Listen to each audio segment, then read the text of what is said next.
এমনি এমনি ঘুমাবেন না। ঘুমানোর আগে বিসমিল্লাহ বলে লাইটটা অফ করবেন, বিছানাটা বিসমিল্লাহ বলে ঝাড়বেন, ঠিক আছে? ওয়াশরুম থেকে পারলে অজু করে আসবেন। মশারি দিচ্ছেন, লাইটস অফ করছেন, পাত্র যেগুলো আছে সেগুলো একটু ঢেকে রাখবেন বিসমিল্লাহ বলে, দরজা লাগাবেন বিসমিল্লাহ বলে। এরপর 3 বার পড়বেন সূরা ইখলাস একবার, সূরা ফালাক একবার, সূরা নাস একবার, পরে হাত একত্রিত করে ফু দিয়ে গা মাসাহ করবেন। এই কাজটা 3 বার করবেন। একবার আয়াতুল কুরসি পড়বেন, সূরা বাকারার 255 নম্বর আয়াত, আল্লাহু লা ইলাহা ইল্লা হুয়াল হাইয়ুল কাইয়ুম, এটা শেষ পর্যন্ত।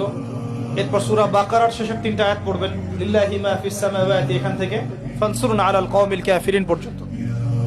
তারপর ডান কাতে পাশ ফিরবেন, বলবেন আল্লাহুম্মা বিইসমিকা আমুতু ওয়া আহইয়া। হাত নিবেন, হাতে গুনতে থাকবেন সুবহানাল্লাহ সুবহানাল্লাহ সুবহানাল্লাহ 33 বার, আলহামদুলিল্লাহ আলহামদুলিল্লাহ আলহামদুলিল্লাহ 33 বার, আল্লাহু আকবার আল্লাহু আকবার আল্লাহু আকবার 34 বার। ঘুমিয়ে যাবেন।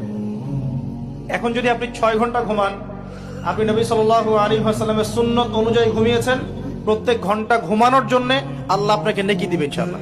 এমনি ঘুমালে নেকি হতো না, রেস্ট নেওয়া হতো।